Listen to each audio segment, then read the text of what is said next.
केंद्रीय bank officers organisation की 18वीं अखिल भारतीय त्रिवार्षिक अधिवेशन रांची होटवार स्थित ताना भगत खेलगांव ऑडिटोरियम में किया गया। इस कार्यक्रम की शुरुआत भारत माता भगवान विश्वकर्मा भारतीय मजदूर संघ के संस्थापक दत्तोपंत ठेकड़ी के चित्र पर माल्यार्पण कर दीप प्रज्वलित कर किया।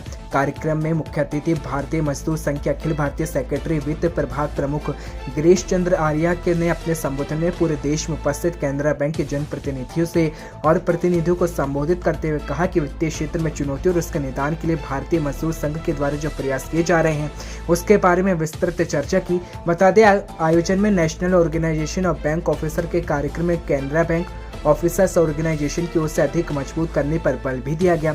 इस मौके पर कई मुद्दों को लेकर भी चर्चा की गई, जिसमें बैंक के समामेलन के बाद सुविधा का समीकरण, बैंकों के निजीकरण का विरोध, प्रधान कार्यालय अचल कार्यालयों में होने वाली ट्रेड यूनियन के साथ बैठक में केनरा बैंक ऑफिसर ऑर्गेनाइजेशन का बुलावा जाना, ये तमाम तरह की पॉलिसी और बिंदुओं पर चर्चा की गई। संसद द्वार पर रखा है। सरकार हमारी बातों को अगर मानती है टेबल पर बैठ करके तो ठीक है, नहीं तो यह संघर्ष हमारा जारी रहेगा। तो मैंने बताया हम रेस्पॉन्सिव कॉर्पोरेशन के सिद्धांत पर काम करते हैं। सरकार अच्छा काम करती है तो हम उसका आवेदन करते हैं। यदि जो है बैंकों को प्राइवेटाइज करने की कोशिश करेगी सरकार तो हम उसका विरोध करते हैं।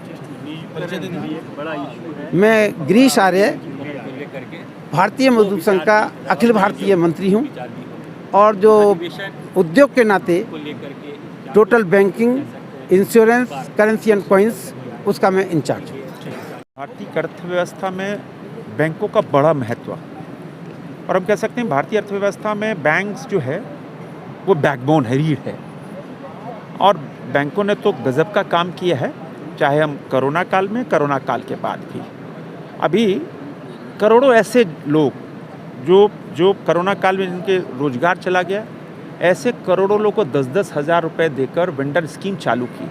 रोजगार, कोई रेहड़ी पटरी वाला है, कोई ठेला लगा रहा है, कोई सैलून में है, कोई ब्यूटी पार्लर है, तो एक बड़ा आधार ये बैंकिंग सेक्टर। पहले आप देखो, आज से 10-15 साल पहले, 10 साल पहले बैंक का मतलब क्या होता था? बैंक का मतलब बड़े लोगों का, व्यापारी जा सकता था। कोई आम आदमी जानता था क्या बैंक? क्योंकि बैंक के बाहर तो बंदूक लेके पहरेदार खड़ा रहता है। प्रधानमंत्री नरेंद्र मोदी आने के बाद पूरी चीज़ उलट गई। बैंक का मतलब गांव, टोला, पंचायत के लोग भी अब बैंक का मतलब सत्य बैंक में खाता है उनका, करोड़ों जनधन खाता। पहले होता था कि बैंक जाना पड़ता था, अब तो बैंक जाना नहीं है, बैंक आपके घर आता है। आज सारी सब्सिडी बैंक्स में। तो बैंक इतना बड़ा आधार हो गया भारतीय व्यवस्था, भारत को बढ़ाने में। और तभी आप देखो बैंक की महत्व बढ़ गया और हर लोग, गांव के लोग, पंचायत के लोग बैंक से जुड़ गए।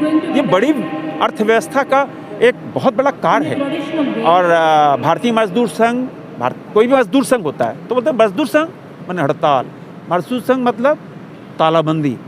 भारतीय मजदूर संघ उससे नहीं है। भारतीय मजदूर संघ राष्ट्रवादी सोच से, जहां बैंकों का हित, संस्था का हित, ग्राहकों का हित और उसके पहले राष्ट्र प्रथम, देश प्रथम के भाव से भारतीय मजदूर संघ काम करता है। और उसी भाव से संस्था की रक्षा करना, उनके जो कर्मचारी हैं उनकी हितों की रक्षा करना, ये प्रथम कार्य होता है। और उसमें भारतीय मजदूर संघ ऐसे लाखों बैंक के कर्मचारियों का एक बहुत बड़ी संस्था मिल गई। और रांची में उनका सम्मेलन हो रहा है, देश भर से बैंक के कर्मचारी आए, मैं उनका अभिनंदन करता हूँ।